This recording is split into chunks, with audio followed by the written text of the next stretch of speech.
Alhamdulillah, wassalatu wassalamu ala Rasulillah wa ala alihi wa sahbihi wa mawala amma ba'd. Subhanaka la ilma lana illa ma 'allamtana innaka antal alimul hakim.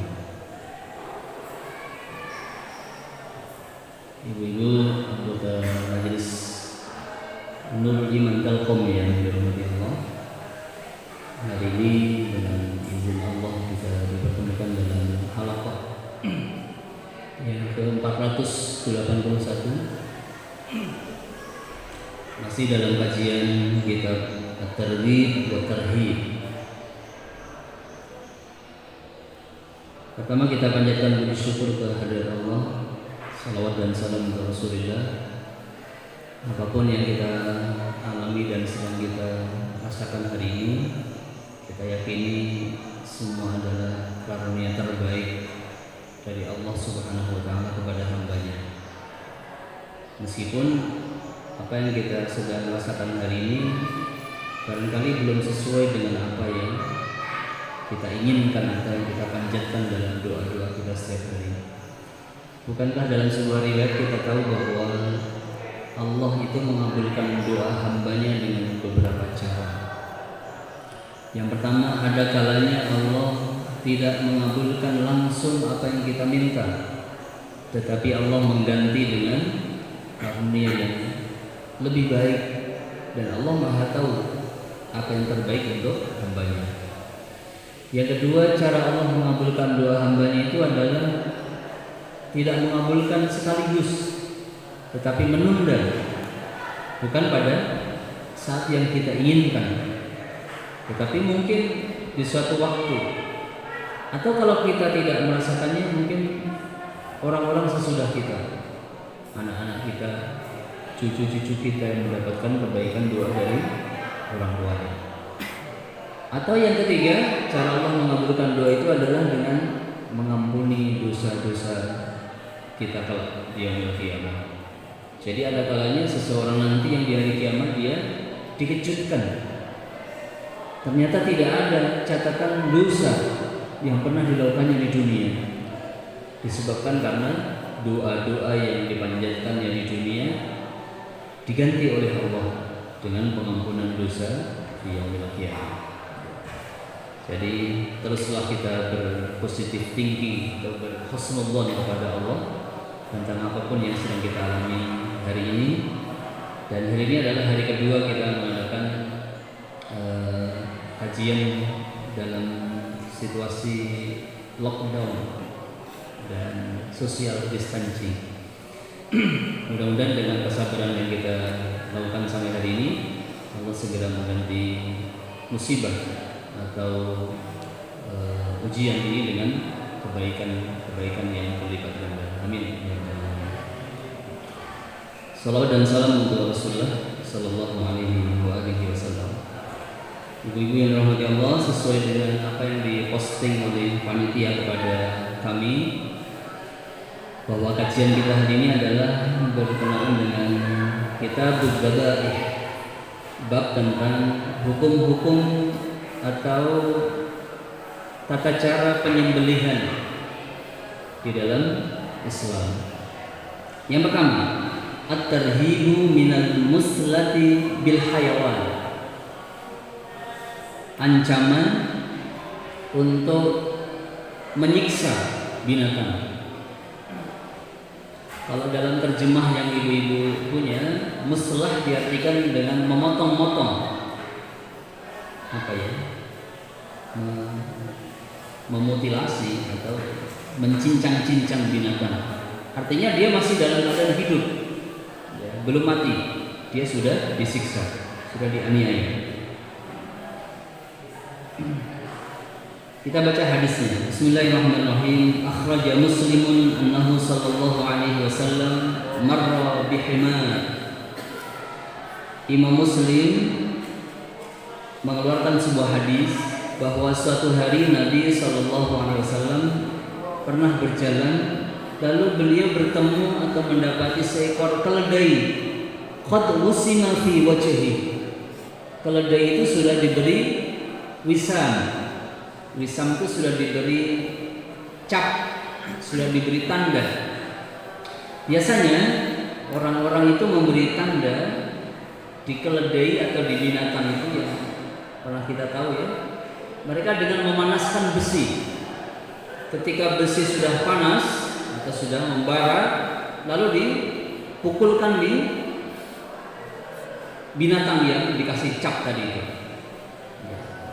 Biasanya kuda ya, dikasih cap, dikasih tanda. Ini khimar.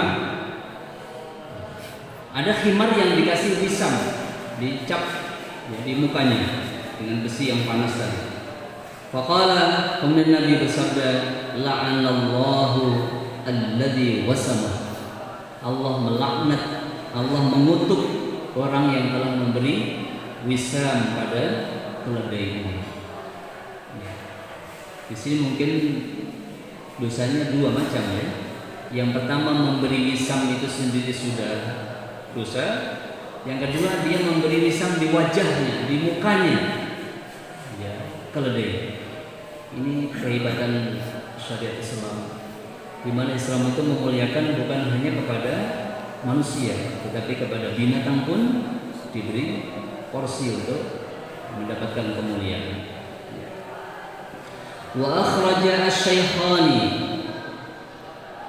Asy-syaikhani itu kalau orang yang biasa belajar kitab, dia tahu asy-syaikhon artinya adalah dua orang syekh, dua guru. Nah, ibu-ibu yang dirahmati Allah, kalau kita bicara asy-syaikhoni di dalam hadis, berarti yang dimaksud asy-syaikhoni adalah Bukhari dan Muslim. Tapi kalau kita menyebut asy-syaikhoni dalam fikih, berarti syaikhon yang dimaksud di situ adalah Imam Ar-Rafi'i dan Imam An-Nawawi. Ya, jadi itu kode ya. Jadi kalau orang membaca wa qala asy-syaikhoni wa rawa asy-syaikhoni, tinggal melihat kalau syaikhon itu dalam kajian fikih berarti dia adalah Imam Rafi'i dan Imam Nawawi. Imam Rafi'i itu seorang ulama besar. Nama lengkapnya Abdul Qasim Abdul Karim bin Muhammad bin Fadl Ar-Rafi', lahir di Qazwaini di Iran. Dia hidup terlahir pada tahun 555 Hijriah. Umur beliau 68 tahun. Ya. Kemudian beliau punya murid namanya Imam Nawawi. Bukan murid secara langsung ya, karena jarak antara Imam Rafi'i dan Imam An-Nawawi itu 7 tahun. 7 tahun sesudah meninggalnya atau wafatnya Imam Rafi'i, lahirlah Imam An-Nawawi. Dan Imam Nawawi itu diantara biografi hidupnya, beliau itu dalam satu hari hanya makan 1 kali sesudah Isya. Dan ketika sahur dia minum air putih, dan setiap hari beliau berpuasa. Ini Imam Nawawi. Yang kita kenal karya monumental beliau adalah kitab Riyadhus Shalihin. Yang kedua, kitab kecil yang semua pondok pesantren dan semua muslim bahkan mengenalnya, yaitu kitab Al-Arba'in An-Nawawiyah. Ibu-ibu tahu umurnya Imam Nawawi cuma 45 tahun. Tapi dalam usia itu beliau menempatkan diri beliau sebagai mujtahid, seorang ahli ijtihad. Jadi kalau orang-orang pesantren mengenal asy-syaikhoni dalam fikih, berarti beliau adalah Imam Ar-Rafi'i dan Imam An-Nawawi. Tapi kalau syaikhoni di dalam hadis berarti Imam Bukhari dan Imam Muslim. Ya, dua-duanya ya ada hubungannya, karena Bukhari itu adalah gurunya Imam Muslim. Ya, jadi guru dan muridnya, guru dan santrinya. Hanya para ulama hadis menetapkan bahwa riwayatnya Imam Bukhari lebih sahih dibandingkan riwayatnya Imam Muslim. Karena Imam Bukhari menetapkan satu, hadis diterima oleh Bukhari kalau antara perawi ya, dengan yang meriwayatkan hadis tadi dia muasarah, hidup dalam satu masa. Yang kedua, data-data bahwa riwayat itu diriwayatkan oleh seorang rawi harus valid. Itu menurut Imam Bukhari. Maka hadis Bukhari lebih sahih dibandingkan Imam Muslim. Karena Muslim hanya menyarankan satu saja. Antara silsilah rawi tadi harus mu'asarah dan beliau tidak mensyaratkan adanya data yang valid bahwa kedua orang tadi sudah saling menerima atau memberikan hadis. Wallahu a'lam. Kembali kepada hadis. Wa akhraja asy-Syaikhani. Asy-Syaikhani Bukhari Muslim mengeluarkan hadis anna ibn Umar marra bi fityanin min Quraisy. Suatu hari Abdullah bin Umar melewati sekumpulan remaja-remaja Quraisy. Qad nasabu tayran aw dajajatan. Dia sudah menggantung, mereka sudah menggantung seekor burung aw dajajatan atau seekor ayam. Yatara maunaha. Mereka melemparinya. Rimayah di dalam bahasa artinya adalah melempari dengan anak panah, jadi memanah. Jadi dia gantung seekor burung, tentunya diikat ya, atau seekor ayam, lalu mereka berlomba untuk memanahnya. Nah, ini binatang hidup, burung yang masih hidup. Wa qad ja'alu li sahibi at-tayri kulla khati'ah min nablihim. Dan mereka telah menetapkan, mereka telah menjadikan untuk pemilik burung kulla khati'ah, setiap lemparan yang salah min nablihim, dari anak panah mereka. Maksudnya mungkin begini, setiap anak panah yang meleset dari sasaran, maka pemilik burung mendapatkan apa ya namanya mendapatkan setoran gitu ya. Tapi kalau panahnya mengena, maka dia pemenangnya. Jadi semacam judi dia. Jadi dia gantung seekor binatang, burung atau ayam. Mungkin kan dia kalau digantung dia mengepak-ngepak juga. Jadi susah juga dipanah. Kalau dia meleset, maka pemilik burung tadi mendapatkan upahnya, mendapatkan uangnya. Tapi kalau dia mengena, maka dia mendapatkan kemenangan tadi.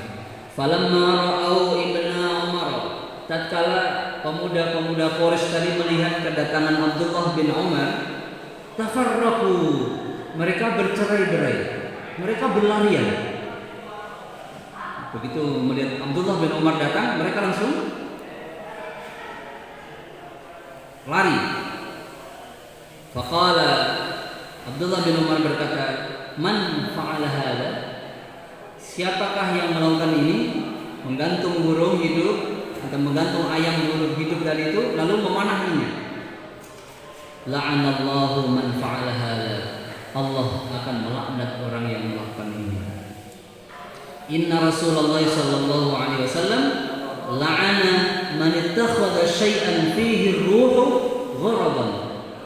Kemudian beliau berkata, sesungguhnya Nabi sallallahu alaihi wasallam melaknat orang yang menjadikan sesuatu yang di dalamnya ada ruh yang masih hidup, gharadan sebagai tujuan, gharadan sebagai apa?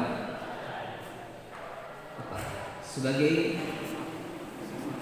sasaran, ya, sebagai sasaran.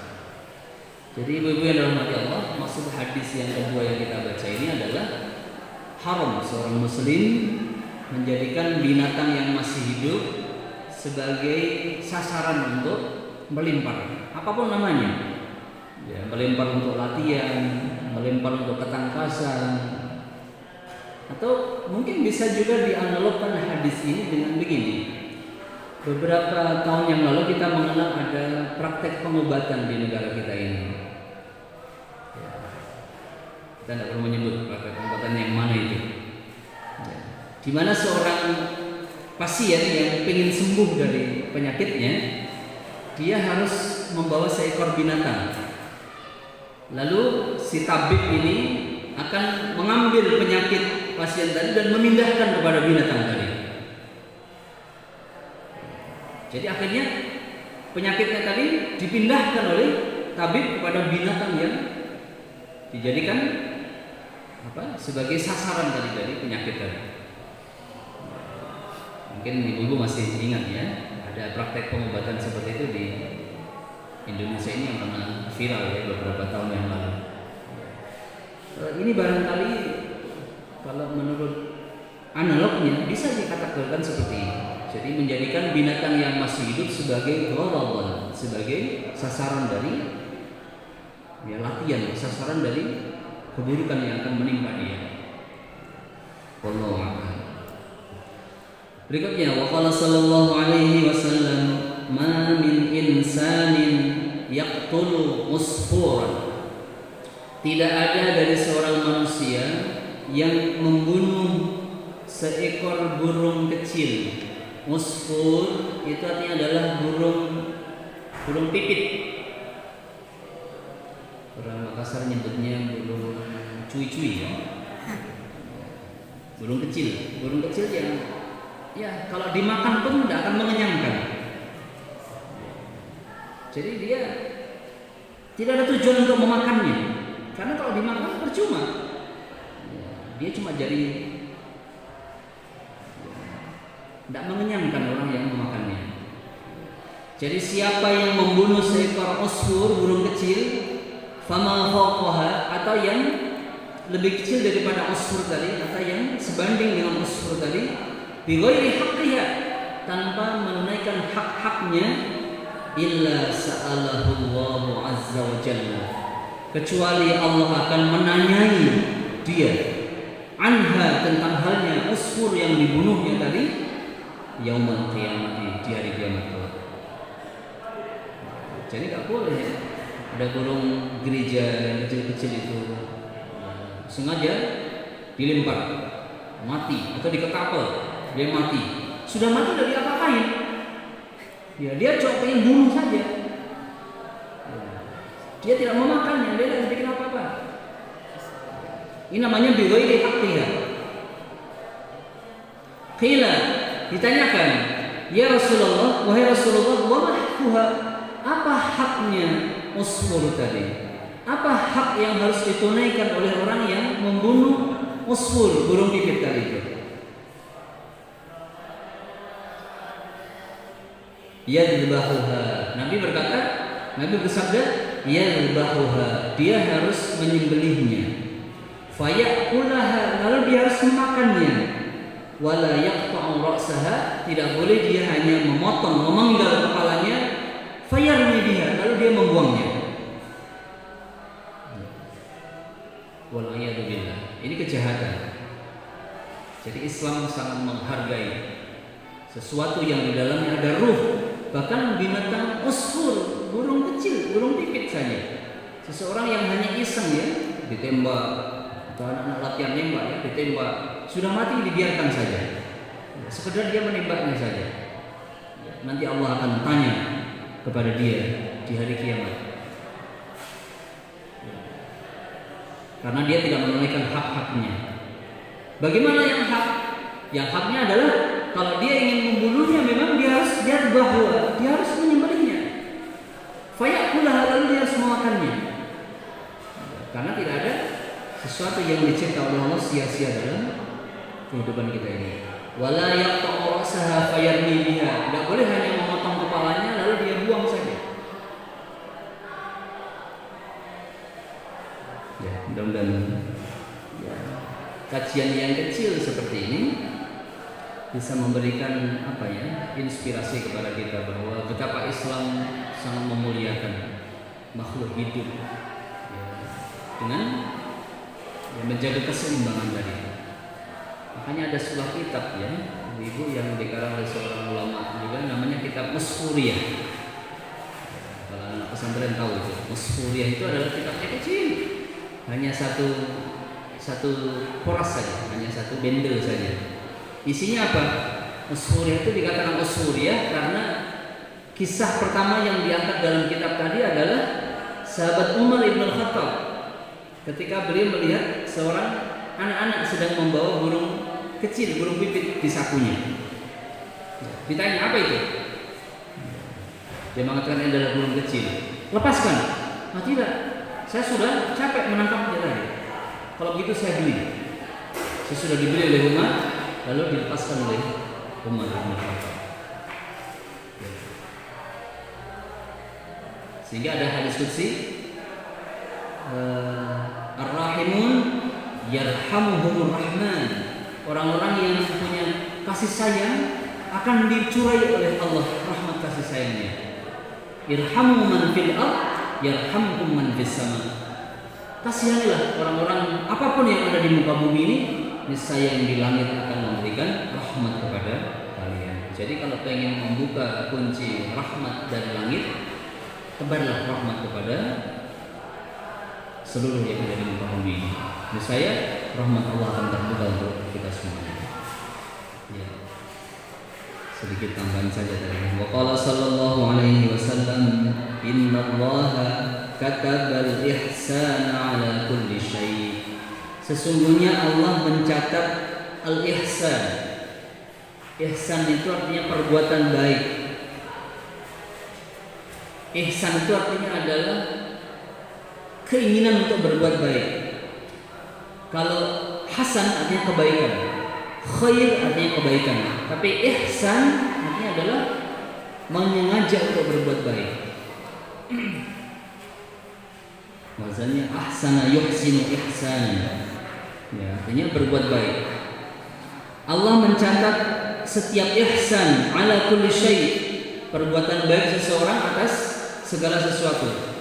Fa idza qataltum, apabila kalian membunuh. Membunuh berarti artinya berperang ya. Beda kan membunuh dengan menyembelih, beda kan? Membunuh artinya adalah mengalahkan. Membunuh artinya adalah menyerang. Membunuh artinya adalah mematikan. Kalau menyembelih adalah ya kaifiyah yang di dalamnya ada tata cara, dengan menyebut bismillah, dengan tata cara menghadapkan ke kiblat, sunnah-sunnahnya ya, menajamkan pisaunya. Ya. Kalau membunuh ada juga aturannya. Di antara hadis Nabi dikatakan, ya wahdharil wajha, jauhilah melukai wajah musuhmu. Ya, tidak boleh melukai wajah. Jadi bunuhlah ya, dengan cara yang ihsan, dengan cara yang baik. Sekarang orang sudah berinovasi ya cara membunuh ya. Ada dengan cara disekap, ada dengan cara diracun, ada dengan cara dibom. Nah, ini pembunuhan-pembunuhan yang tidak ihsan.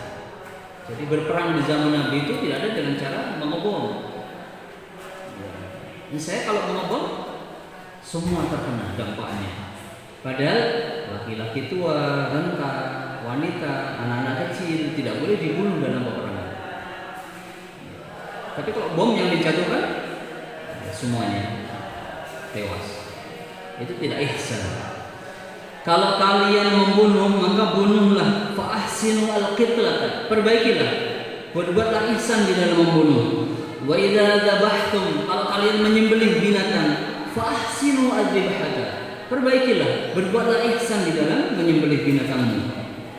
Nabi menyebutkan wal yuhidda ahadukum syafrata, hendaklah seseorang di antara kalian yang mau menyembelih binatangnya, dia tajamkan setajam-tajamnya pisaunya. Wal yurih dzabihata, dan hendaklah dia membuat rileks binatang yang mau disembelihnya. Kayak ada tradisi baik di Makassar itu, yang kalau di Jawa saya tidak mendapati. Di Makassar itu kalau orang mau potong ayam, mau potong kambing, potong sapi, biasanya dicuci dulu, cuci kakinya, dicuci mukanya dulu, cuci kepalanya dulu. Itu saya kira cara bentuk untuk merelaksasi binatang ya, membuat binatang itu rileks. Meskipun mungkin rasanya sama juga ya, ayam yang disembelih dengan cara dikejar dulu, dilempari dulu sampai patah kakinya sebelah, ya, sudah itu langsung dipotong. Dengan binatang yang dikurung baik-baik, sesudah itu dicuci kakinya, cuci kepalanya sebelum disembelih. Tetapi mungkin yang lebih syar'i sesuai dengan hadis ini, cara yang kedua tadi, hendaklah dia mengistirahatkan binatang yang mau disembelihnya. Di antara cara yurih dzabihata adalah ya seperti ini. Ya, cara yang biasa kita tahu itu, diikat dulu binatangnya supaya tidak ya, terlalu banyak nanti polahnya, tingkahnya sehingga menyakiti dia. Ya, diistirahatkan, dibuat dia rileks ketika disembelih tadi. Pisaunya setajam-tajamnya. Ya, kita pernah melihat sebuah video ya. Jadi sebaiknya menyembelih itu sekali saja. Ya, sekali dorong dan sudah terpotong semua uratnya yang ada di lehernya itu. Tapi ada juga yang binatang disembelih dengan cara disiksa, ya, pisaunya tumpul, ya berkali-kali digorok, ya, tidak putus juga. Ini namanya tidak yurih dari hada. Coba bayangkan Islam ya, sangat indah memberikan tuntunan kepada kita. Hendaklah kalian menajamkan setajam-tajamnya pisaunya, lalu hendaklah dia mengistirahatkan binatang yang mau disembelihnya tadi. Kecuali ada hal ya yang dulu pernah juga ada di zaman Nabi, ya, ada onta yang tabiatnya memang dia pembangkang, dia tidak mau, ya, tidak mau tunduk, sehingga ketika sudah dilukai dia baru mau berhenti dari berlari. Ya. Maka itu satu keadaan yang darurat ya. Tapi ketika binatang itu biasa-biasa saja, artinya menurut saja, maka sebagusnya dipotong dengan cara yang tadi. Di dalamnya ada yurih dari kata. Hadis yang terakhir, wa kana Rasulullah sallallahu alaihi wasallam yanha 'anil khalfi. Nabi itu melarang membunuh binatang dengan cara melempar dengan benda tumpul. Khalfi bisa diartikan seperti diterjemahkan ibu-ibu, ketapel. Jadi Nabi melarang membunuh binatang dengan ketapel. Wa yaqulu, beliau bersabda, innaha la tasidu saydan. Sesungguhnya ketapel itu tidak bisa memburu buruan. Wala tangki aduan, dan dia tidak bisa melukai musuh. Ketapel itu tidak melukai. Walakinnaha tuksiru sinna, akan tetapi dia hanya memecahkan gigi. Wa tafqa'ul 'aina, dan dia bisa melukai, membutakan mata. Ya, itu aja kalau ketapel itu. Maka ketapel untuk membunuh binatang atau untuk berperang dilarang dalam Islam. Karena dia la tasidu saydan wala tanqi aduwan. Dia tidak bisa dipakai berburu, dan buruan yang dimatikan dengan ketapel itu hukumnya haram. Tidak boleh kita memakan buruan yang dibunuh dengan melempar. Pokoknya ada ayam dikejar tidak dapat, dilempar pakai batu, itu dilempar dia mati, nggak boleh dimakan, haram. Ya, karena dia tidak bisa membunuh dengan cara menyembelih yang sesungguhnya. Di dalam Islam pun dilarang berperang dengan cara al-khadaf, karena dia tidak bisa membunuh secara ihsan. Dia hanya memecahkan gigi, memecahkan tulang, atau dia hanya membutakan mata musuhnya tadi. Wallahu a'lam. Inilah ibu-ibu yang dirahmati Allah. Mudah-mudahan hadis yang kita baca tentang bagaimana akhlak Islam ya, terhadap binatang atau manusia, tata cara penyembelihan, tata cara berperang, ya, tata cara kita berperilaku kepada binatang tadi, Allah Subhanahu wa taala berikan kepada kita inspirasi, tuntunan untuk menjadi muslim yang rahmatan lil alamin. Sehingga keberadaan kita ini mendatangkan rahmat bagi seluruh alam. Alam manusia mendapat rahmat, alam binatang mendapatkan rahmat, ya, alam tumbuh-tumbuhan mendapatkan rahmat dengan keberadaan kita bersama-sama dengan mereka. Mudah-mudahan Allah merahmati dan meridhai kita semuanya. Subhanakallahumma bihamdika asyhadu an la ilaha illa anta astaghfiruka wa atubu ilaik. Wassalamualaikum warahmatullahi wabarakatuh.